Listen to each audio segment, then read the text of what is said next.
Bona tarda. Un altre cop aquí a la Patronal. Un gust poder estar acompanyada de totes vosaltres. La veritat és que és un taller, una xerrada que crec que és molt interessant per totes. Bé, jo crec que vosaltres també, per això esteu aquí. Com sabeu, és un cicle de xerrades que promou l'Ajuntament de Sant Quirze. És una escola de nutrició que es diu Menja bé per viure millor. I avui toca parlar de la dona. Teniu per aquí també el cartell d'algunes de les xerrades que ja hem fet i de les que queden. Després us faig un spam, no us preocupeu. I si alguna té interès per veure alguna de les que ja s'han fet, estan penjades al YouTube de l'Ajuntament. D'acord? Exacte, a la pàgina web, bueno, sí, a la pàgina web, en el YouTube. Hi ha un canal Salut, oi que sí? D'acord.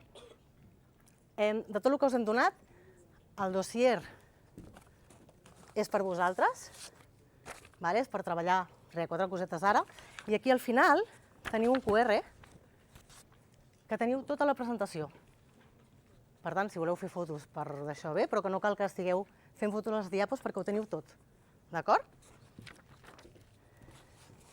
Llavors, les carpetes roses sí que són de tornada, les targetetes perquè les faig servir pels diferents tallers i els bolis també perquè són de l'Ajuntament. D'acord? Doncs ara sí, em presento, soc l'Anna Gispert, soc nutricionista, pels que no em conegueu, i comencem a parlar d'aquest tema tan interessant i que, a més, se n'ha parlat poc. Com? No tenim targeteta. Ah, i no tens targeteta? Disculpa. Doncs, algú més li falta alguna cosa? No, no? No sé si gaire, Ah, i els micros, clar. Gràcies.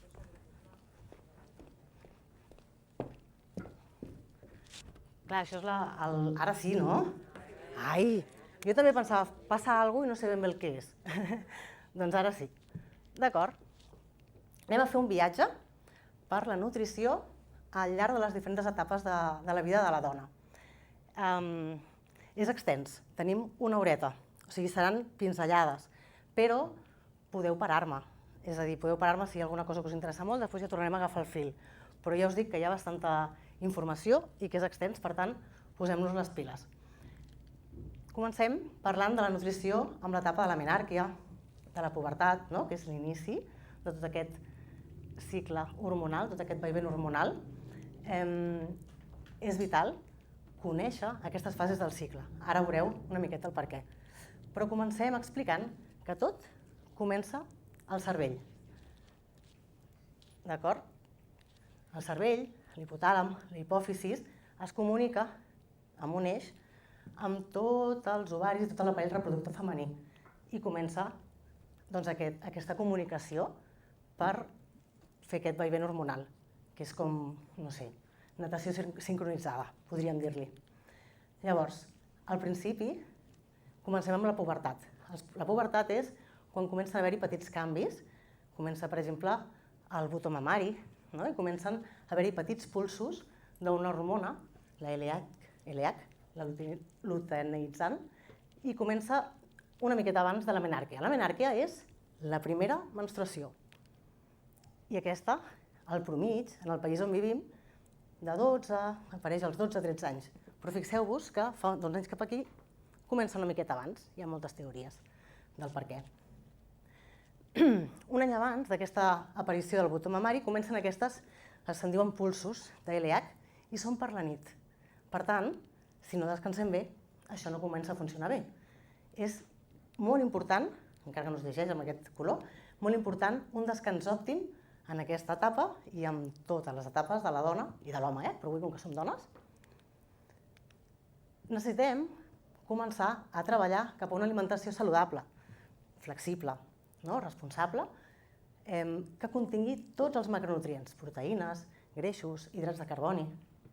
És important posar-los tots, perquè si no posem suficients hidrats de carboni, per exemple, aquesta natació sincronitzada, aquest cicle menstrual o aquest joc de les hormones no funciona bé.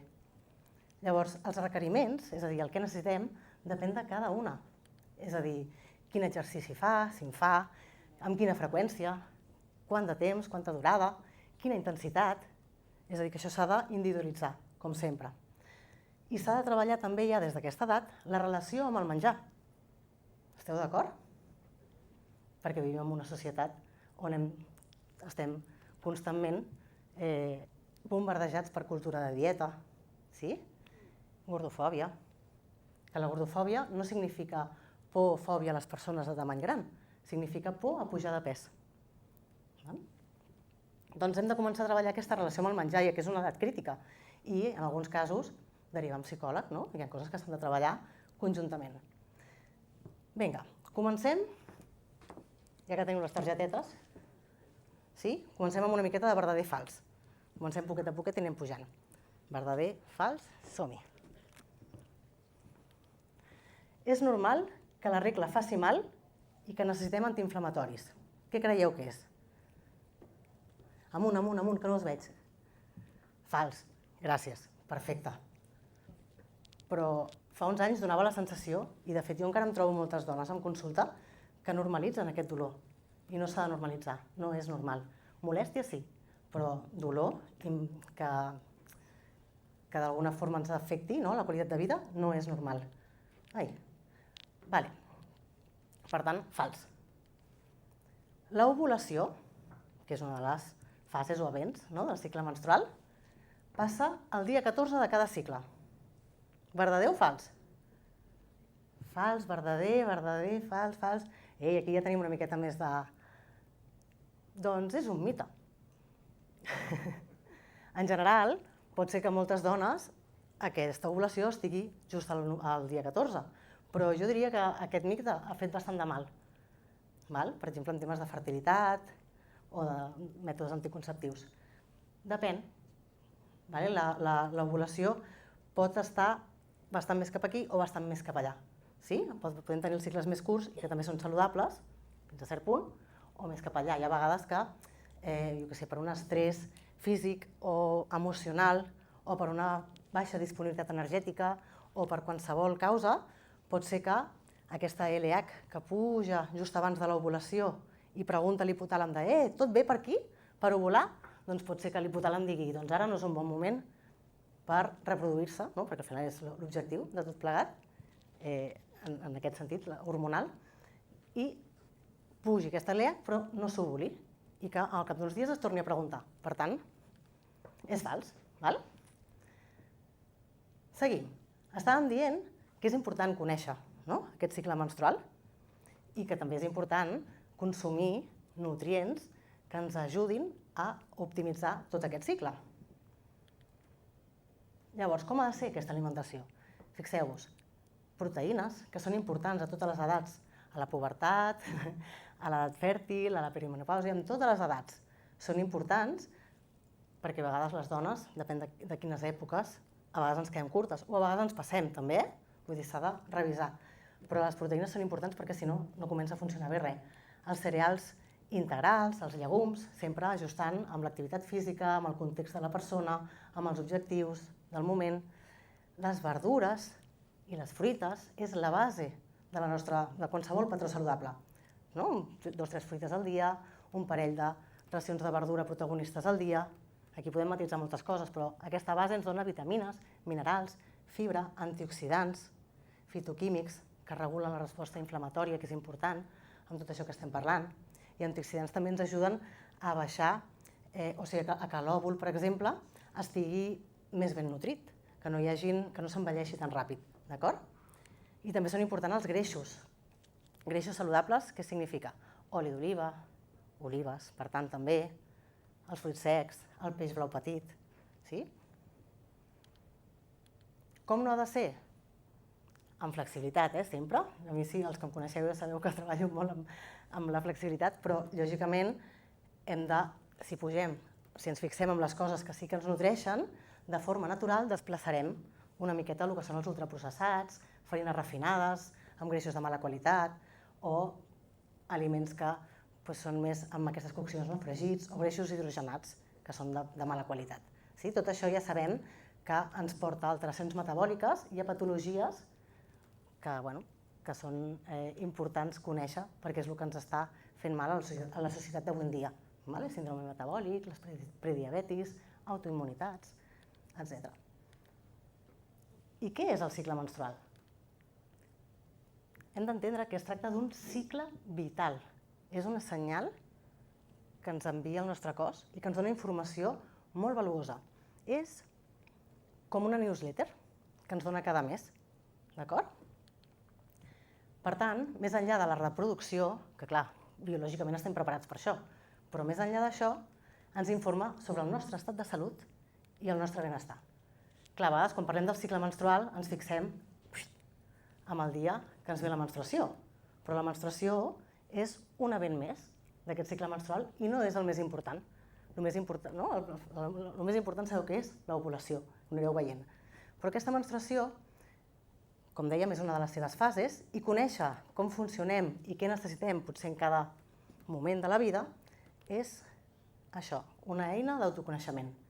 I per això em fa il·lusió que estigueu aquí, perquè realment crec que és important. Vinga, anem a revisar un moment les fases i els events del cicle. Beuré un glopet d'aigua, un segon.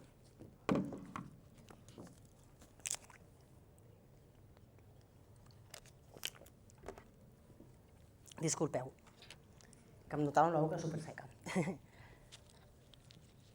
A veure, ara veieu una gràfica bastant liada, no? Al cicle menstrual hem de diferenciar diverses coses. Per una banda, els ovaris. Què fan els ovaris? Sí? Per una altra, les temperatures. Ens podem fixar també en les temperatures. Ens podem fixar també en les hormones. Veieu?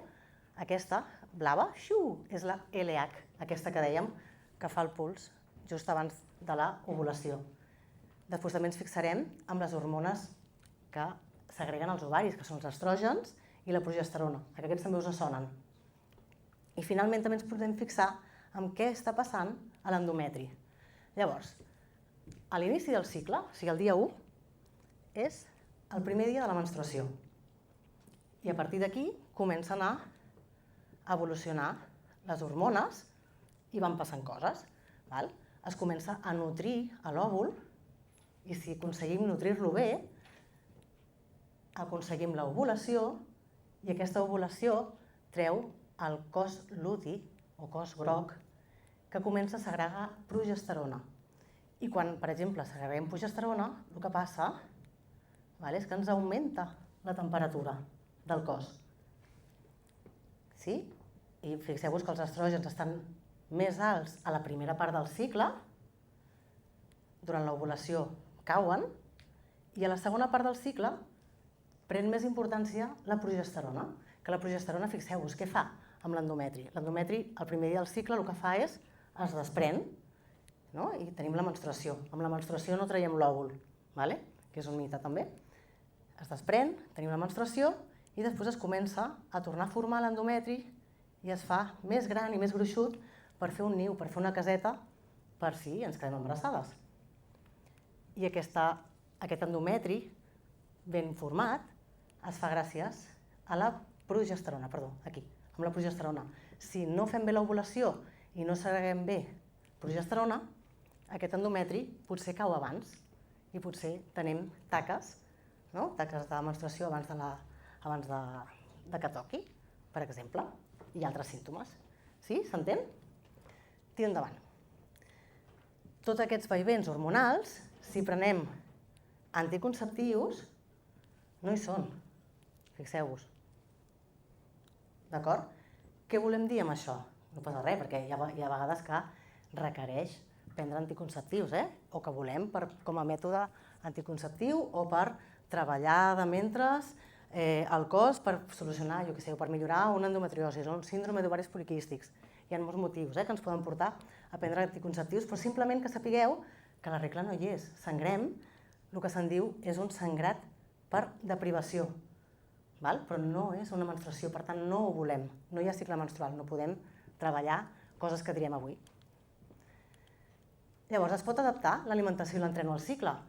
Sí, de fet, hi ha coses que són interessants, molt, però són curiositats i al final ens donen una informació que podem fer servir per entendre que en certs moments també ens puguem sentir amb més gana, més cansades, o amb més ganes de córrer o de, sortir amb les amigues, i en canvi hi ha moments que potser ens ve de gust més estar-nos a casa llegint un llibre. Llavors, ho hem separat amb les tres fases: fase fol·licular, que és la primera, aquesta que veiem, fins a l'ovulació, la fase lútea, que és des de l'ovulació fins a la menstruació, i finalment la menstruació. Recordo que la menstruació no ha de fer mal i que no normalitzem el dolor. Aquí en principi hauria d'entrar en cadascuna. Després, quan tingueu el QR, us ho arreglo perquè us apropi a cadascú i ho pugueu veure bé a casa. Però així us faig un resum. Durant la fase fol·licular i l'ovulació podria ser interessant augmentar el consum de crucíferes. Sabeu quines són aquestes verdures? Bròquils, coliflors, la colcale, els rabanets, la rúcula, perquè ens ajuda a tenir una millor gestió dels estrògens, que és el que pujava a la primera part del cicle.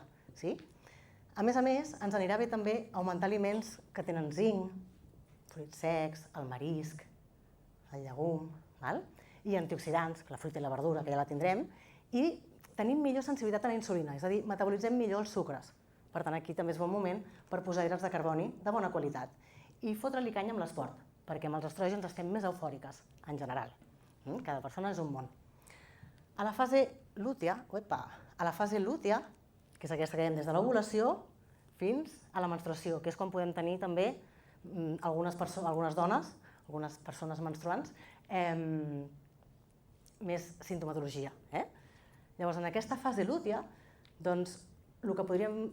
Primer que l'exercici també depèn d'aquí, però podem baixar una miqueta la intensitat. Per exemple, durant l'ovulació ens puja la testosterona, tenim més força, però ojo amb la tècnica perquè ens podem lesionar més fàcilment. D'acord? Llavors, a nivell d'alimentació, ens interessaria, per exemple, començar a augmentar, o veure que estiguem fent bé, aliments rics en omega-3. Peix blau petit, les llavors, el lli, la chia, les nous. També podríem augmentar aliments rics en triptòfan, perquè sempre en aquesta fase hi ha una baixada de la serotonina, i llavors ens afecta una miqueta més l'estat d'ànim, i tenim més gana, més apetència, més entulls. Podríem augmentar aquests aliments rics en serotonina, com alguns hidrats de carboni, com la quinoa, l'avena, els ous també en tenen molt, els plàtans, d'acord? I augmentar una miqueta també el magnesi, perquè ens ajudarà amb el sistema nerviós, i augmentar potser un xic, aquí no ho posa, però augmentar una miqueta la proteïna, també seria interessant. I durant la menstruació, el que ens demani el cos, descansar, protegiu-vos, necessitem descansar bé, i augmentar una miqueta els aliments rics en ferro, per les pèrdues de la regla, posar-li vitamina C, que ens ajuda a absorbir el ferro, cítrics, pebrot, les fruites, i seguir augmentant l'omega-3. I podem també jugar durant tot el cicle, però entre la fase lútea i la menstruació, aquest omega-3, aquestes espècies que fan un efecte més antiinflamatori, podria ser interessant. Llavors, hi ha diversos factors que ens poden influir en aquest cicle. Per exemple, el que dèiem abans, factors estressants, tant emocionals, psicològics, com també estressants energètics o físics. Això, fer molt esport o ingerir menys del que necessitem, llavors podem tenir alteracions. O també ens pot alterar menjar, no sé, un mes, per exemple, que facis per lo que sigui més alcohol o més farines refinades i greixos de mala qualitat, potser aquell mes aquella regla te la sents una miqueta més, perquè això ens pot afectar tots aquests aliments més processats. I també ens poden afectar patologies. Aquí tenim explicats una miqueta els trets de normalitat, entre cometes. La duració del cicle normalment va entre 25 i 35 dies, però els adolescents, o amb síndromes d'ovaris poliquístics, o amb la perimenopàusia, també pot ser que s'allarguin o s'escurcin i pot ser que sigui saludable igual. Hem de, que no sigui dolorosa la menstruació. Comprovar que els cicles siguin ovulatoris. Totes, a l'edat fèrtil, hi ha cicles que ovulem i alguns que no. Si no ovulem és perquè el fol·licle no s'ha madurat bé, d'alguna forma no s'ha nutrit bé. Llavors, la fase lútea, des que ovulem fins que cau l'endometri i arriba la menstruació, són uns 11 o 12 dies. Llavors, hem de vigilar que no hi hagi molta sintomatologia o molèsties premenstruals, que la menstruació no duri més que entre 3 i 7 dies, més o menys, i que la quantitat expulsada sigui entre 20 i 80 mil·lilitres. Per exemple, amb la copa és més fàcil mesurar-ho, i el color de la menstruació que sigui. Llavors, com dèiem, no hem de normalitzar el dolor, perquè pot ser síndrome premenstrual, pot ser el síndrome del trastorn disfòric premenstrual, que aquest ja és els símptomes una miqueta més pujats i normalment requereix també un acompanyament en psiquiatria. Llavors aquí us he posat les típiques molèsties del síndrome premenstrual i una miqueta de recomanacions. Però és llarg, no ho llegirem tot. Però bàsicament és una miqueta el que dèiem, pujar crucíferes, escollir... També podria ser interessant vigilar amb els plàstics o amb què cuinem, per evitar el que se'n diuen els disruptors endocrins, i llavors prioritzar el que estàvem dient, una alimentació saludable i evitar les coses que són més processades, un excés de carn vermella, greixos de mala qualitat. Evitar molts aliments molt fumats o molt a la brasa, perquè alguns sí que heu vingut, hi ha alguna xerrada o taller que hem parlat de l'alimentació antiinflamatòria, sabeu que quan fem carn o peix, per exemple, o pa, al forn o a la parrilla o a la brasa, que són coccions amb molta temperatura i poca humitat, surten unes substàncies que es diuen productes finals de la glicació que ens poden augmentar la resposta inflamatòria. Llavors, si prenem cafè, millor que sigui de baixa torrada o de torrat natural, molt millor que el torrefacte, perquè ens ajuda a que el fetge treballi i pugui gestionar també els estrògens. I cuidar molt, en totes les fases, ja veureu, la salut digestiva. Si per lo que sigui ens costa gestionar els estrògens i ens arriba a la microbiota i aquesta microbiota o aquesta salut digestiva no està bé, aquests estrògens tornen a activar-se i ens poden donar més molèsties. Alteracions que necessiten o que podrien requerir una revisió. Un cicle menstrual dolorós, com dèiem, cicles molt irregulars, perquè podrien donar-nos lloc també a pensar que podria haver-hi alguna alteració com el síndrome d'ovaris poliquístics, o un cicle menstrual dolorós ens pot estar explicant una endometriosis, que és una patologia que pateixen moltes dones i que tardem, normalment, es calcula entre uns 8-10 anys a que es diagnostiqui. Per què? Perquè normalitzàvem el dolor. Avui no en parlarem de síndrome d'ovaris poliquístics i d'endometriosis, però si voleu, en aquesta llista de reproducció que dèiem de l'Ajuntament, teniu una xerrada que vam fer per la Marató de TV3 i els vam explicar una miqueta més. Què més? El sangrat abundant i la menorrea, és a dir, la falta de la menstruació. Aquí teniu un full que a vegades els dono a algunes dones per aprendre a registrar el cicle, que es pot mirar, ara veureu el moc cervical, que se'n diu, es pot mirar les temperatures, i es pot anar veient, això si ho volem, si no volem, ara us ho explico. Mira, quan es fa aquest registre del cicle, ben fet, ens surten grafiquetes. Veieu aquella temperatura que dèiem abans? Clar, si això, per exemple, no puja prou i no se sosté prou, és que no hi ha hagut una bona ovulació, probablement hem de treballar aquesta nutrició fol·licular. O si aquests estrògens veiem que estan molt alterats i que després hi ha molt síndrome premenstrual, haurem de veure què està passant per gestionar bé aquests estrògens. Llavors, per registrar tot això, se sol fer el que se'n diu, es fa amb un termòmetre basal. Un termòmetre basal no és res més que un termòmetre que ens diu la temperatura, però no es queda amb el 36,2, és 36,23. O sigui, hi ha 2 dígits, perquè són petites alteracions. Llavors, aquesta temperatura s'hauria de registrar pel matí, a primera hora, havent dormit, des del llit, que no cal fer-ho sempre, però hi ha moments que per autoconeixement pot ser interessant, en moments en búsqueda d'un embaràs o no, simplement per resoldre síndrome premenstrual o amb una perimenopàusia per saber si estem ovulant o si no. Pot tenir moltes aplicacions i no cal que es faci sempre. Pot fer 1 o 2 mesos, descansar i l'any que ve tornar-ho a fer, però això, per exemple, no ho farem si estem prenent anticonceptius perquè no hi ha tot això. I aquí també hi ha aplicacions per registrar aquests cicles, però jo soc més de mà. Aquí us he posat també com es pot comptabilitzar aquest sangrat. Teniu aquí, doncs, si utilitzem tampons o si utilitzem compreses, més o menys les quantitats que absorbeix cada cosa, i la copa, sabent els mil·lilitres que té, podem fer un càlcul total i dir, ostres, doncs amb aquesta menstruació entre 40 i 50, doncs vinga, correcte, clar, si detectem que és molt poquet, menys de 20, o és molt, més de 80, ho podem treballar, amb hàbits i amb l'alimentació i amb el ginecòleg, si ho requereix. Llavors, aquí us he posat una miqueta les diferències segons el moment vital. A nivell d'hormones, aquest estrogen, aquesta progesterona, fixeu-vos que a l'adolescència té uns pics així raros, després tot es manté, fins a la perimenopàusia, no? I a la menopàusia, i a la postmenopàusia s'estabilitza tot. Ara que ho veig així, sembla el dibuix aquell del Petit Príncep. Ah que sí? No m'ho havia fixat. Vale. Fertilitat. En realitat és important treballar tot això que hem dit, que el cicle sigui saludable, i avui parlem de la dona, no? Però al final és cosa de dos.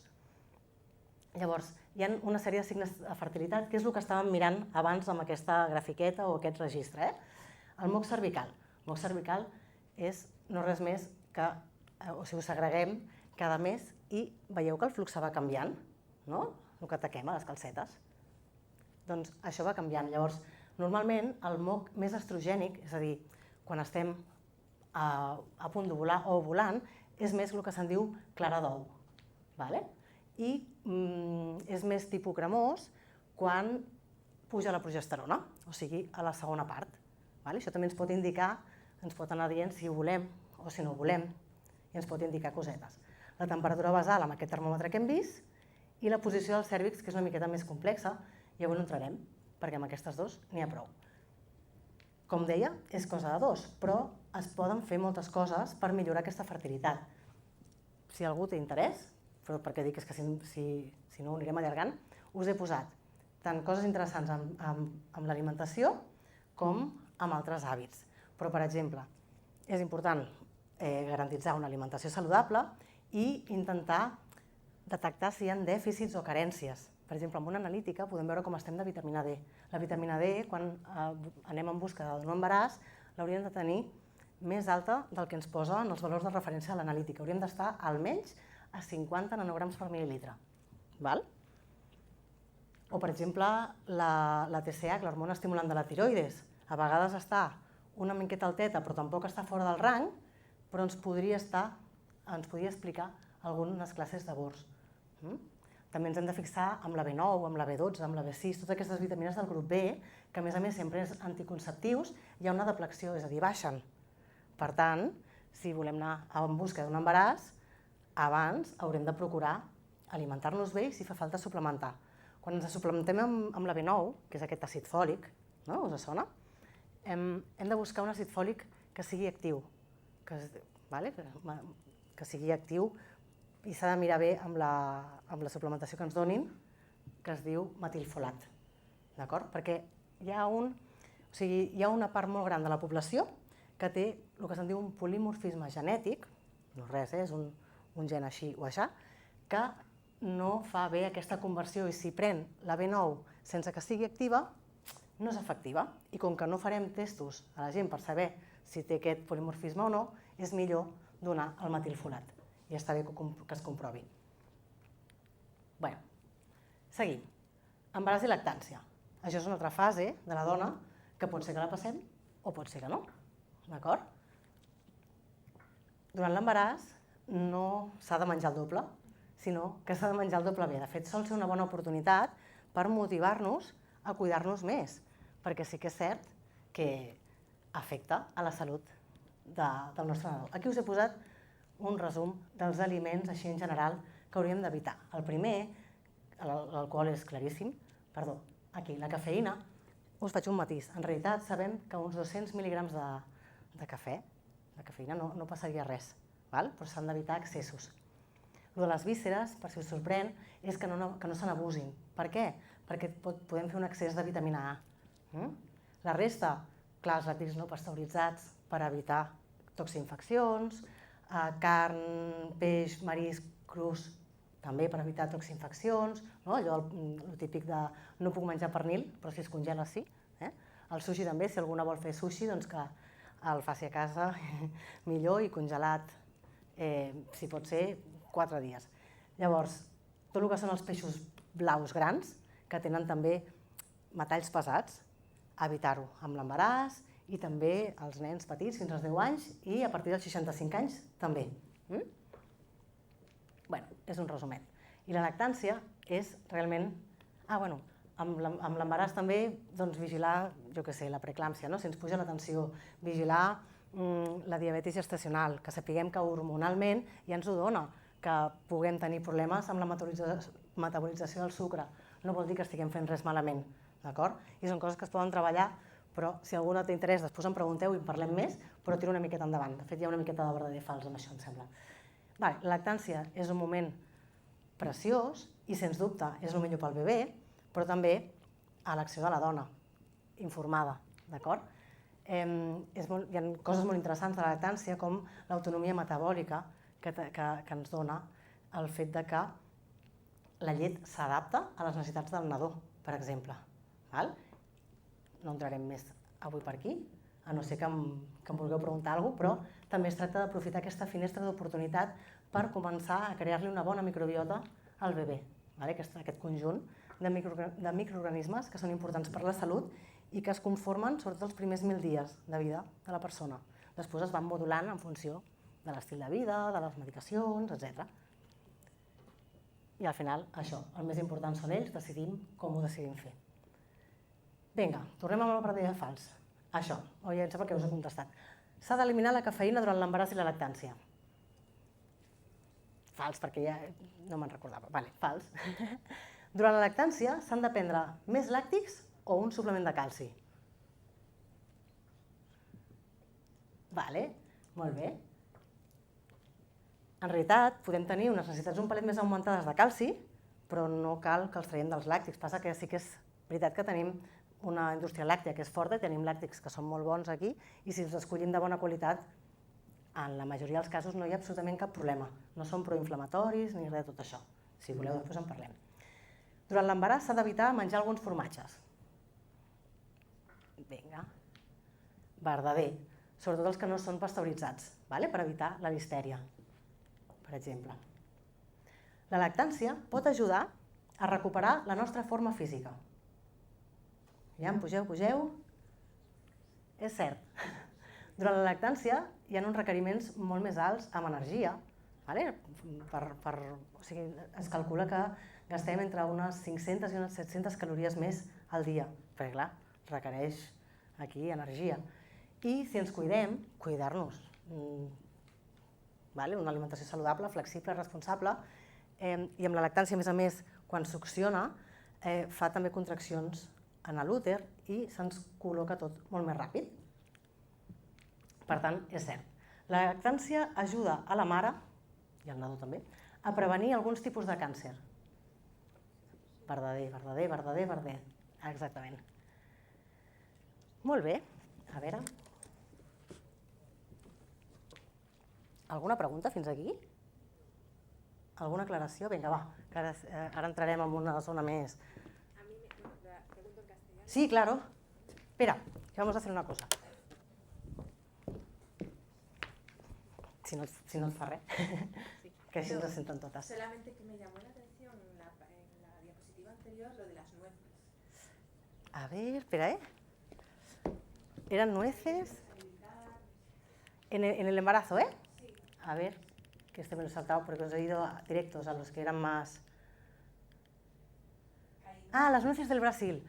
Las nueces del Brasil, bien visto. Me llamó la atención. Porque tienen muchísimo selenio. No pasa nada que comamos alguna, pero nos puede alterar cosas. Nos puede hacer una hiperseleniosis, que parece a veces como los síntomas del hipotiroidismo.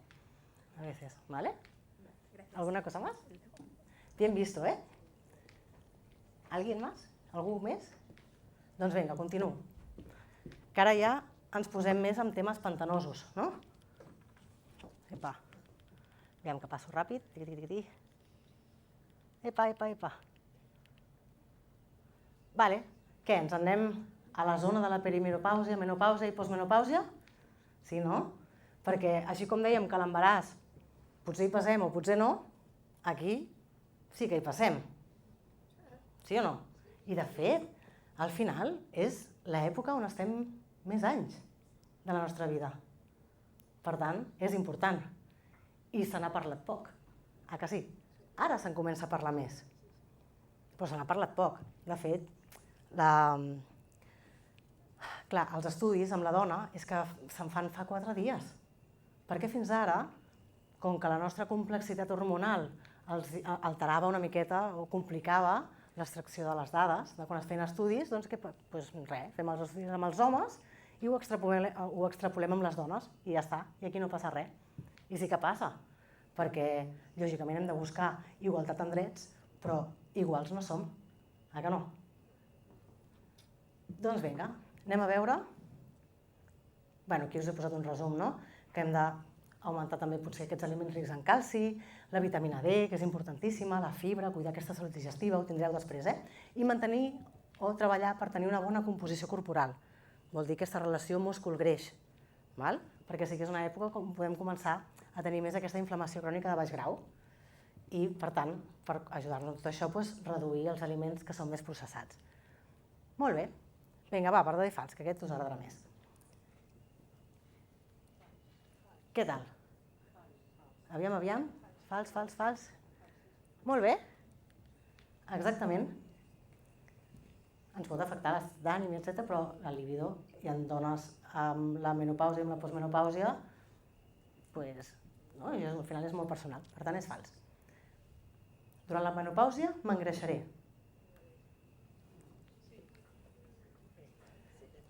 Clar que tu no tens targeta. Que no? Aviam, que us vegi. Gràcies.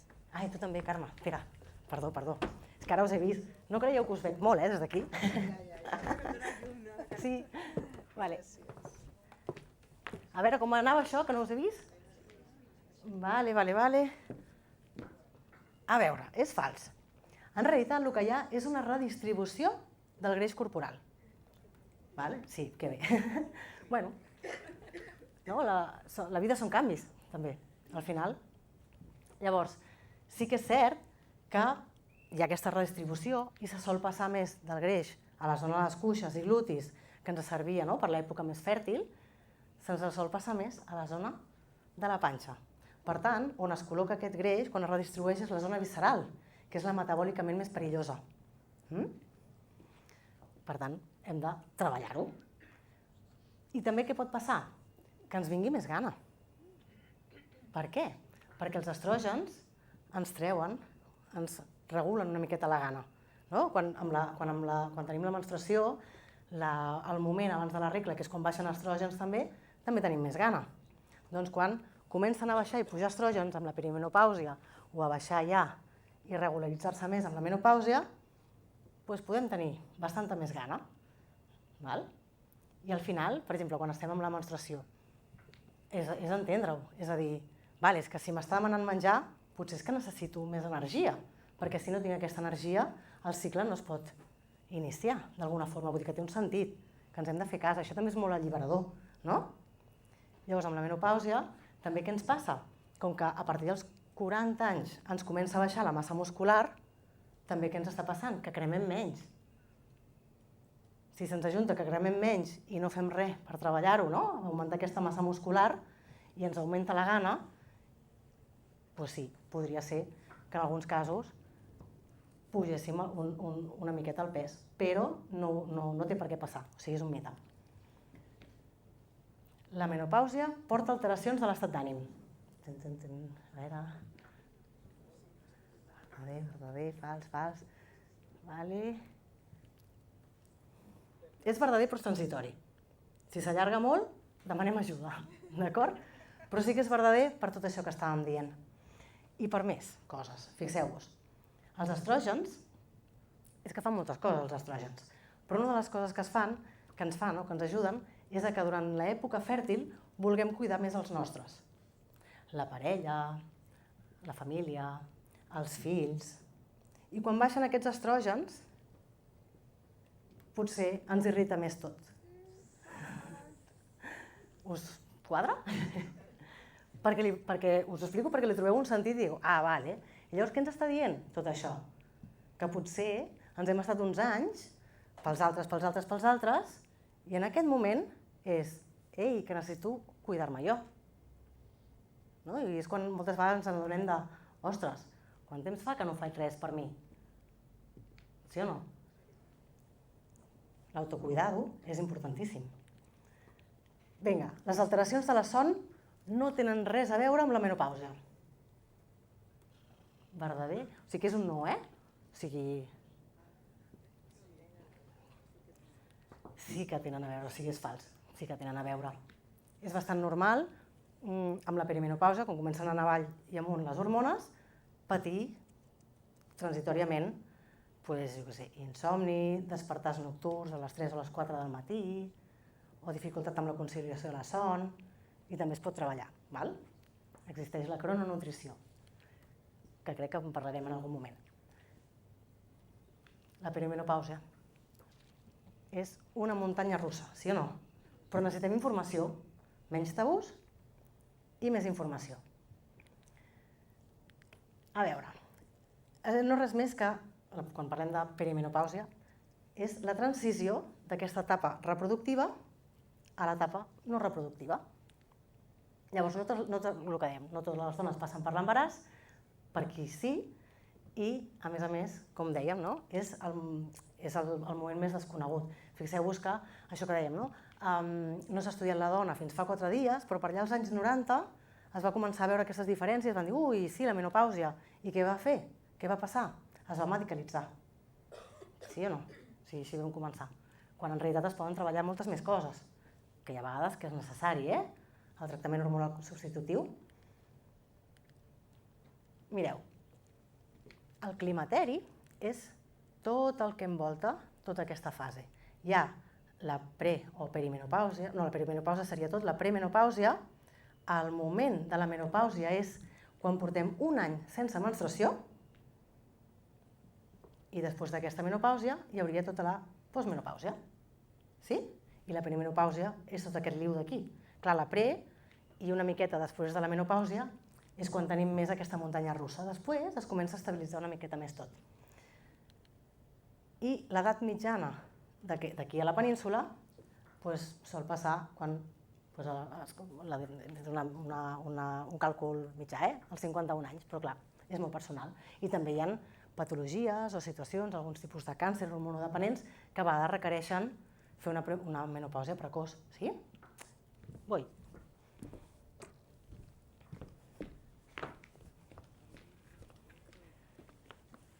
Merci per compartir, digues. Hola, bona tarda. Hola. Té relació l'edat de la menopàusia amb l'edat de la menàrquia? És a dir, si has tingut la regla molt jove, vol dir que tindràs la menopàusia molt jove també? Probablement. Però depèn del número 1, o sigui, no és tan directe, però sí que pot estar relacionat. Merci. El que sí que està molt relacionat...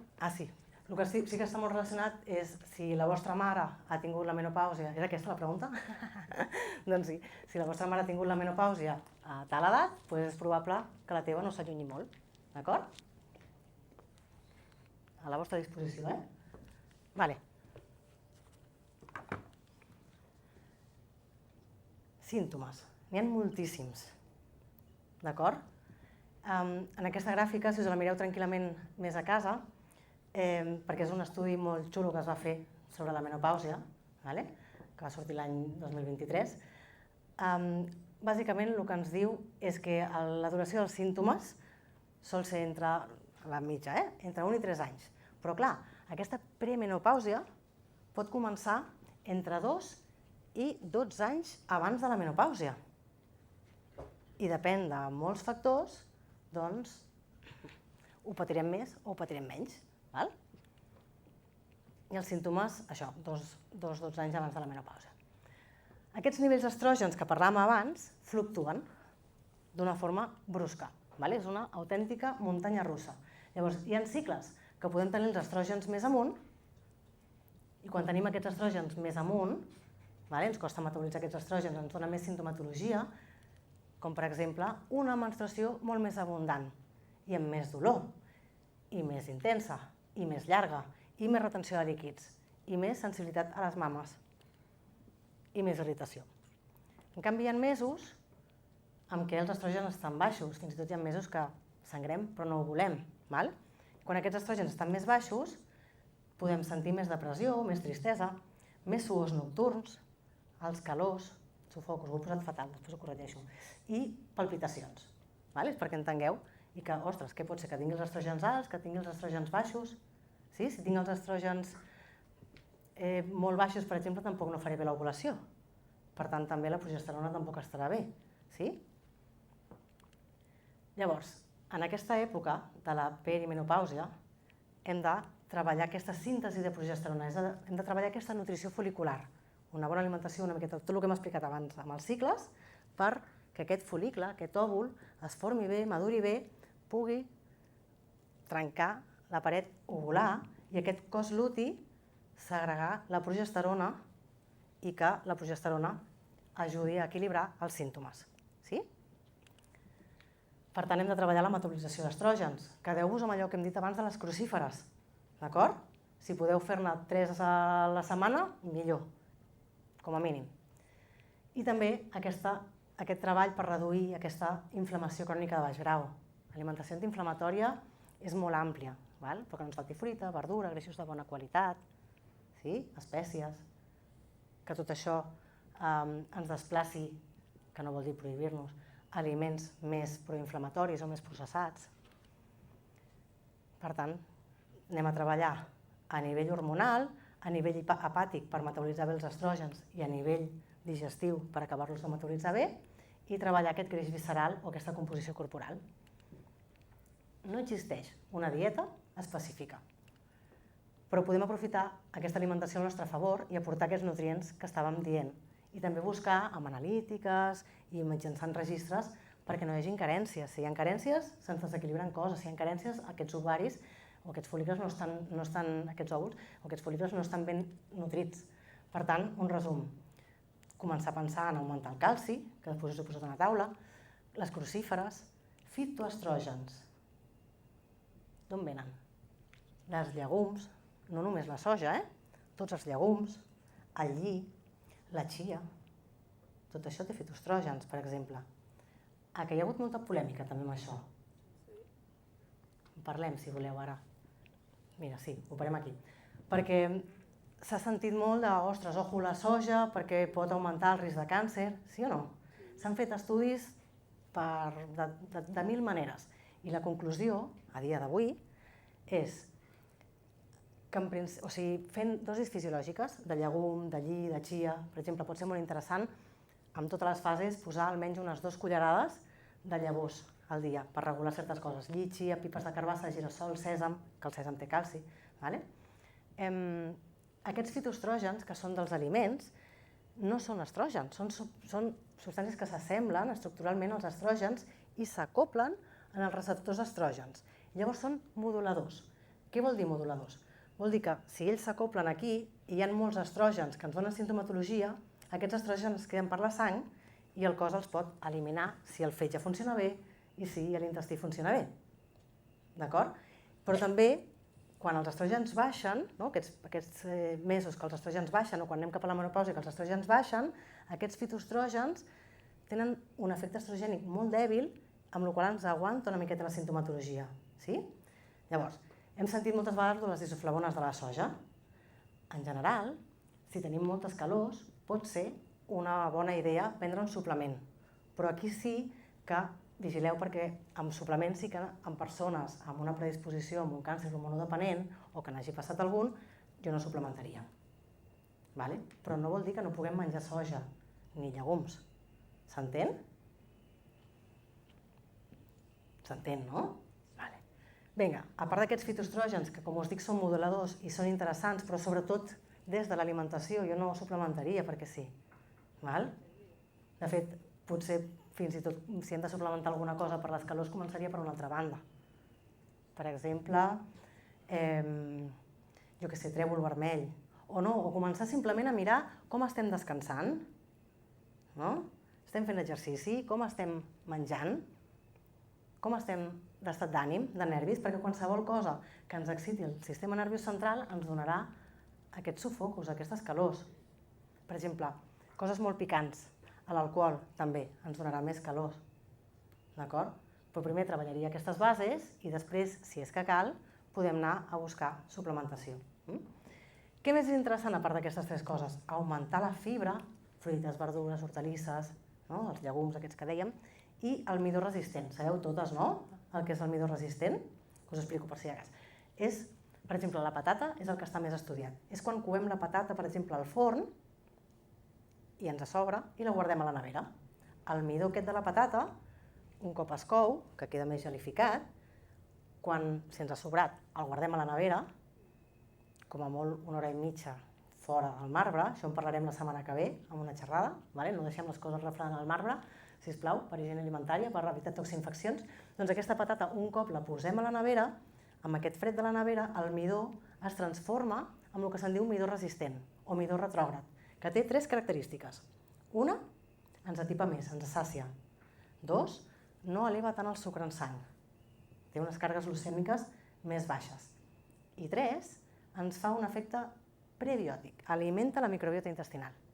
És a dir, que és interessant. I per últim, fer una bona alimentació per desplaçar aquests aliments processats, sense prohibir-los.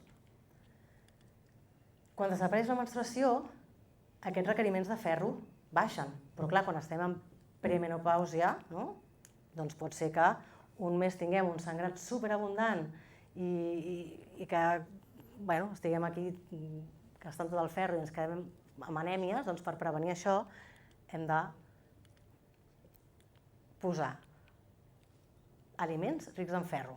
Resum, hi ha ferro d'origen animal, carn, peix, marisc, sí? Que és un ferro que es diu hemo, perquè té hemoglobina, i és un ferro més biodisponible, s'absorbeix millor. Hi ha el ferro no hemo, que és d'origen vegetal, que ve dels llegums, dels fruits secs, per exemple.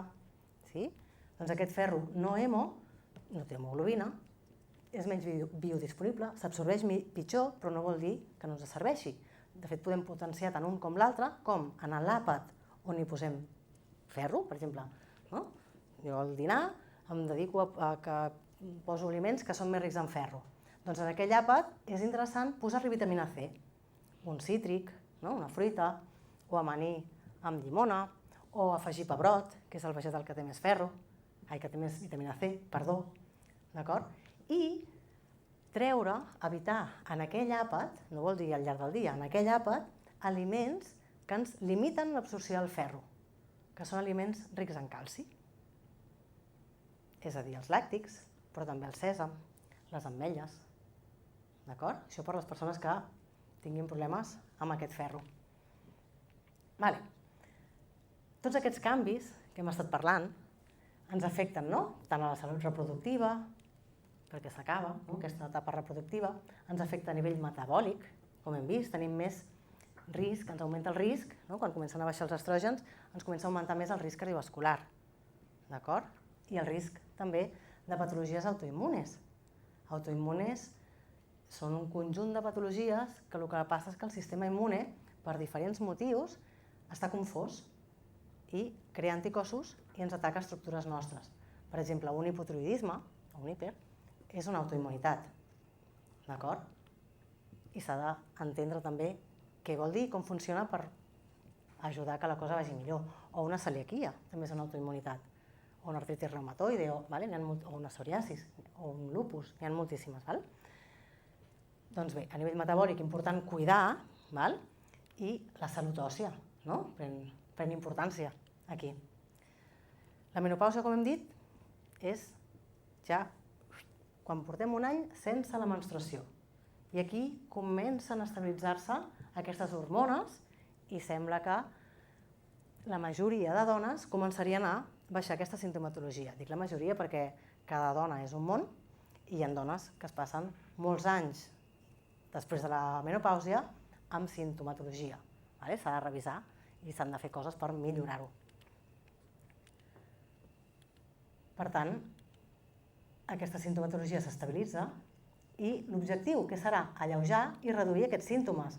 Llavors, hem de treballar amb les dones amb aquests símptomes vasomotors que estàvem explicant ara de les calors, símptomes genitourinaris, per exemple, tenim més tendència a les cistitis, a aquestes infeccions d'orina, o a la sequedat vaginal, que això s'arregla també cuidant aquesta vagina, amb lubricants, les relacions sexuals ajuden també a la salut de la vagina, i altres símptomes, però aquests serien els més importants. Clar, en aquesta postmenopàusia, aquesta inflamació crònica de baix grau i aquests ossos i aquesta salut digestiva prenen molta importància. La salut digestiva, fixeu-vos que també a l'època de la perimenopàusia comencem a, ostres, és que em sento la panxa inflada, perquè els estrògens, quan comencen a baixar i a pujar, també ens desregulen tota aquesta part. Vale. El de les calors també té a veure amb la serotonina, no sé si ho he dit abans. Llavors també treballar amb els aliments amb aquesta serotonina o fer també activitats, dopamina, serotonina, activitats que ens ajudin a que aquests neurotransmissors estiguin millor, doncs pot ser interessant. Com que farem una xerrada també de salut mental, podem parlar-ne més també. Vale. Aquí us he posat una miqueta les fonts de calci dels aliments. Sí? Aliments d'origen animal, doncs que tenim els làctics i els derivats làctics, que aquí, norma número 1, no compreu res desnatat. No cal, en cap fase. Val? Potser hi hauria algun cas, quan algú té moltes ardors, no? molt refluxe, en què es podria temporalment anar cap a un iogurt més desnatat. Però en general, no. Alguna té algun dubte amb això? Vale. Llavors, aquests làctics podríem ordenar-los per ordre de qualitat. Per exemple, ens ajuda més un làctic fermentat, un kèfir, un iogurt, un formatge, que probablement la llet. Sí? Però si no ens senta malament la llet i no tenim cap patologia ni condició de salut que es doni patades i ens agrada la llet, la podem fer servir tranquil·lament. Hi ha alguns estudis que apunten que aquesta etapa de la perimenopàusia podria ser interessant passar dels làctics més de vaca potser a uns de cabra. Però jo crec que falta més estudi, o sigui, no tenim suficient evidència com per gastar-nos més diners amb aquests làctics. S'entén? Però podria ser interessant per a alguna persona que patís molts símptomes. Què més té calci d'origen animal? Els peixos que ens mengem les espines, les sardinetes, les anxoves i els mariscs també tenen força calci. I llavors també tenim aliments d'origen vegetal que ens aporten calci. Per exemple, tots els vegetals de fulla verda, espinacs, bròquil, mongeta tendra. Però la mongeta tendra, clar, si la bullim molt, adiós, o el bròquil. Sí? L'hauríem de fer més al vapor o blanquejar. Sabeu què vol dir? Poso una olla a bullir, tallo la verdura petitona, la poso quan l'aigua bull, però la retiro en un parell de minuts i la refredo. Així no perdem tantes vitamines per aquí. Sí? Què més? Els fruits secs, tots, Els cacauets, les avellanes, les ametlles les tenim més presents, no? Que tenen bastant de calci. El sèsam, el taïn té un munt de calci. Mira, li passeu? Ai, merci. Ipa-la.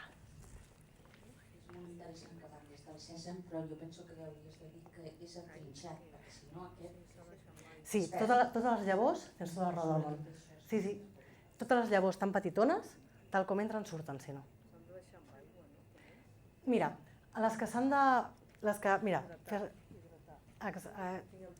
el lli i la chia, per consumir-les i aprofitar tots els nutrients, es pot fer o bé hidratat, amb aigua, amb una beguda vegetal, amb llet, amb un iogurt. Es pot deixar la nit abans a la nevera i fas, per exemple, amb la chia, un púding de chia. Però l'altra manera d'ingerir-ho també és molido, en pols. D'acord?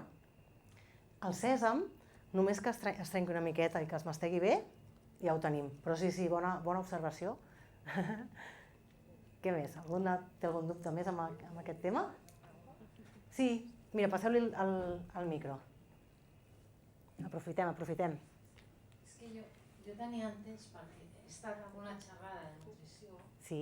i he sentit ja un parell de vegades, parlant dels aliments inflamatoris, que els làctics són molt inflamatoris, sobretot els làctics derivats de la vaca. Sobretot la llet és la que és pitjor, però no vol dir que sigui proinflamatòria. És a dir, entenc, d'alguna manera és molt reduccionista dir això, perquè per la gran majoria de persones, s'han fet et puc ensenyar estudis que t'ho desmenteixen, però sí que, per exemple, una persona que tingui un hipotiroïdisme o qualsevol autoimmunitat, jo no li recomanaria la llet. Si hi ha condicions de salut, en què millor no fer-la servir, però en aquell cas, perquè normalment tenen l'intestí més permeable sí? Hi ha més forats a l'intestí, amb la qual cosa es colen coses que no es colarien si l'intestí estigués més sellat. Llavors el sistema immune que està allà en contacte, doncs diu, perquè clar, són coses que es colen d'un pes molecular més gran, sí? Llavors el sistema immune allà sí que es posa alerta, per tant és més proinflamatori, o sigui, s'activa tot aquest sistema immune. Però si tenim una bona salut, o sigui, si ens senta bé, el que et deia, jo prefereixo kèfir, iogurt, formatges, curats, per exemple, els frescos també, però per exemple, si hi ha una intolerància a la lactosa, llavors sí, fora la lactosa, no? Perquè si no tindrem inflamació constant. O això que dèiem, si hi ha una autoimmunitat, sí. Però dir així per principi, els làcteos són proinflamatoris, és que no és cert. I la segona pregunta molt Sí. ràpida.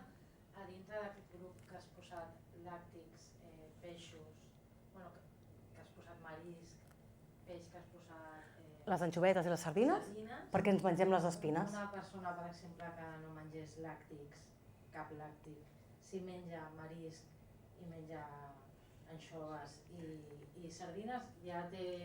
Ens quedaríem un curs. Aquí hauríem de posar-hi també les ametlles o el taïn. Sí, hauríem de pujar una miqueta més.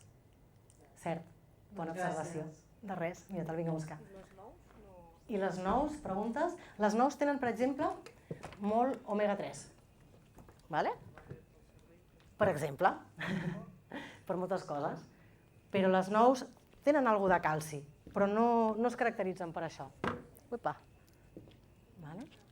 Sí, clar. Aprofiteu. Aquí. El que has dit abans de la llet, per què has dit que és millor... Iogurt o kèfir, no? No, però a part d'això, que no sigui semidesnatada, de res Ah, semidesnatada. vale, molt bé.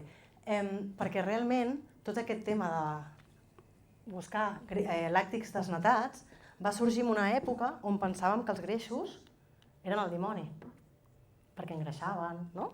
Que tenen més calories, però fa molts anys que sabem que no és així. Una, que el greix és imprescindible. Necessitem, de fet, assegurar i pujar uns greixos de bona qualitat, sobretot que siguin de bona qualitat.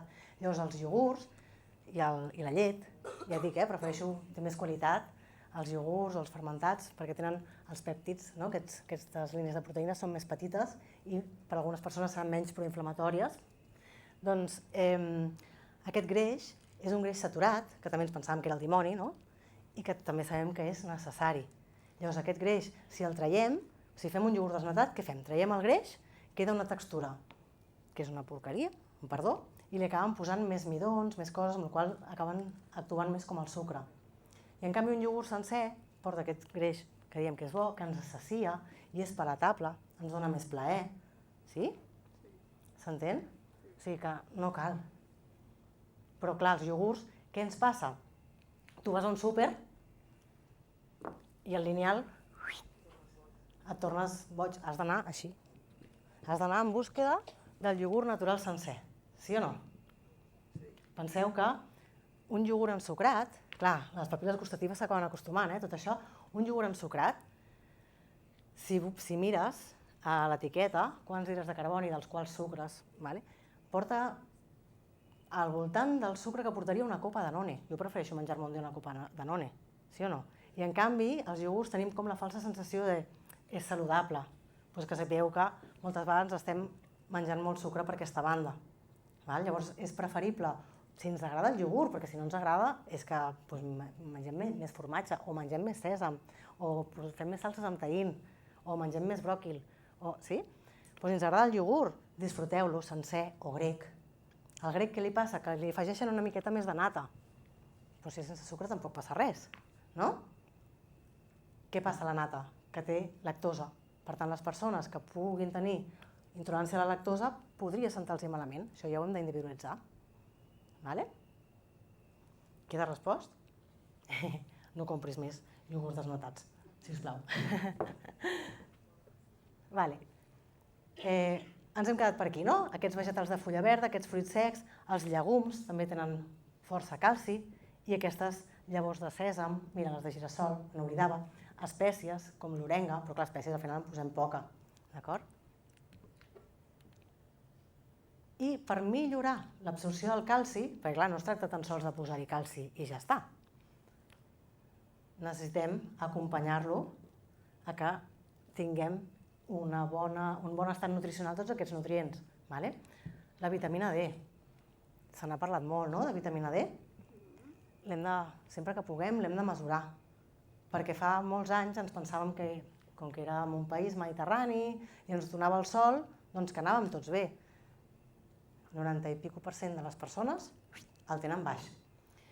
I a mi que m'agradava molt tot el tema de la interpretació de les analítiques, els valors de referència que ens posa al costat són valors de referència que estan estudiats per descartar patologia, però en realitat no volem tan sols descartar patologia, volem optimitzar la salut. Llavors sabem que a la majoria de laboratoris ens diuen vitamina D, la D3, calcidiol. Entre 30 i 100 és correcte. Doncs la majoria de persones necessitem 40 nanograms per mil·lilitre de vitamina D. Mantenir aquest rang entre 40 i 100 i pico tot l'any. Persones amb autoimmunitats, mínim 50, o el que hem dit abans de la búsqueda d'un embaràs, mínim 50. Avui m'estava llegint uns estudis nous també sobre l'esclerosi múltiple, que és una altra autoimmunitat. A mi m'agraden molt aquests temes. La recomanació s'està posant en que aquesta vitamina D, en aquests casos, estigui per sobre de 100. Però amb ojo, amb supervisió professional, lògicament. Però vull dir que a vegades el metge diu, bueno, doncs no passa res, estàs a 13 o a 15 o a 20. Sí que passa, perquè ens altera per moltes bandes. La vitamina D, a més, no és tan sols pel sol. És que en diem vitamina, perquè quan es va descobrir es va dir vitamina, però és una hormona, treballa com una hormona. Ens ajuda en prevenció de càncer, ens ajuda a millorar la resistència a la insulina i la inflamació crònica de baix grau. És imprescindible per la diferenciació de les cèl·lules del sistema immune. És a dir, estem parlant de que ens ajuda a optimitzar aquest sistema immune. És imprescindible per la reparació de l'ADN. D'acord? És a dir, que és important. Aquesta vitamina D, la B12, la B9, totes aquestes vitamines del grup B, també és important posar-les bé. La B12 què ens passa? És la que es prenen les persones vegetarianes o veganes o persones que prenem poca carn o peix. Però hi ha moltes vegades que si hi ha problemes digestius i l'intestí està danyat, tampoc l'absorbim bé, aquesta B12, encara que ens la prenguem bé. Per tant, també s'hauria de medir. I us dic el mateix, els rangs que ens posa haurien d'estar una miqueta per sobre. I tan sols amb la medició de la vitamina B12 no n'hi ha prou. Necessitaríem més mirar també l'homocisteïna, i això a vegades costa, tal com està el tema de les analítiques actualment. Si voleu en parlem més, però de moment em quedo aquí. La vitamina K, també és superinteressant, el magnesi. Clar, si no hi ha magnesi, si no tenim vitamina K i la vitamina D està baixa, per molt calci que ens prenguem, doncs no va bé. I també el zinc i el manganès. El magnesi està també en llegums, en fruits secs, però en gastem molt, per exemple, en èpoques d'estrès. I a més tenim els terres una miqueta empobrits. És a dir, que hi ha vegades que ens trobem amb persones amb carències. Es pot mesurar amb analítica també. Jo no recomano suplementar perquè sí. A no ser que veiem que la persona no en pren i no podem fer l'analítica, doncs depèn de com valorem dany-benefici i en posem. Però a vegades se solen suplementar moltes coses sense revisar realment com ho té la persona i per mi és gastar els diners. Bé, anem començant a acabar i si voleu també farem ronda de preguntes, però fixeu-vos que en aquest dossier que us he passat, en aquest dossier que ens he passat, us he posat, en ocasions ens resulta difícil trobar temps per nosaltres, i posar-nos com a prioritat en el centre, dir que no. Llavors, us deixo aquest quadre perquè tranquil·lament a casa marqueu activitats que us agraden fer, activitats d'autocuidado, que potser fa temps que no les feu, o potser sí, i us he deixat espai en blanc perquè en poseu alguna més i que a partir d'avui decidiu autocuidar-nos més si és que encara no ho feu, d'acord? Perquè ens ajuda a la salut hormonal i a la salut global de la dona, perquè a més les dones ens solem posar més al final de la cua de prioritats, d'acord? Llavors, aquí us he posat un exemple de planificació, un exemple de planning. Aquí us he fet un spam, aquesta és una xerrada que fem la setmana que ve, a la mateixa hora, aquí mateix, sobre cuina segura. Això que dèiem de ei, si cuino i ho deixo al marbre, no pot estar molta estona al marbre, perquè comencen a augmentar aquests microorganismes i podrien tenir més perill de toxinfeccions alimentàries, que ara a més ve l'estiu i encara en surten més. O quants dies poden estar certs aliments a dintre la nevera, o al congelador, o què es pot congelar, o què no, o què és el batch cooking, i com fer un batch cooking segur, perquè clar, si jo cuino el diumenge i la pasta me la menjo el divendres, ja l'hem liat, perquè la pasta i l'arròs dura un dia a la nevera. Doncs per aprendre tot això ens podem veure el dijous que ve aquí. I l'altre és el 27 de juny, que és viure sense dietes, perquè com que estem en aquesta època, i ja que som dones i que el que parlàvem abans de la cultura de dieta, la gordofòbia, doncs mirarem quins són els passos per poder disfrutar, gaudir d'una alimentació saludable, flexible i responsable, fugint de restriccions i prohibicions. I aquí us deixo també el cartellet perquè pugueu veure les dates d'aquestes dues que us he dit i de les que venen a partir del setembre, per si us voleu apuntar. I ara sí, moltíssimes gràcies per la vostra atenció, per les vostres preguntes, i espero que us hagi agradat, que us serveixi, almenys són pinzellades per conèixer certes coses que crec que són importants. I això, moltes gràcies i entrem en ronda de preguntes. Gràcies.